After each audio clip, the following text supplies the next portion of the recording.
nombre es Juan Segundo Vázquez. El arte nació conmigo, puesto que yo soy autodidacta, nunca tuve profesores.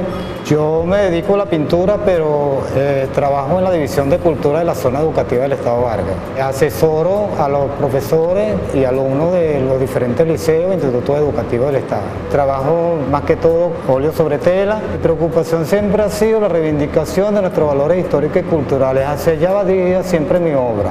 La iniciativa la tomo partiendo de ese criterio. Me inspira el amor porque las sociedades se transformen y se vuelvan más humanas.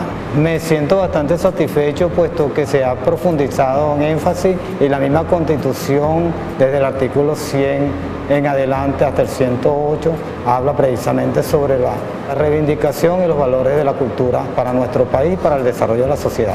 Simplemente creo que todo ser humano es artista, lo único es que unos lo desarrollan y otros no.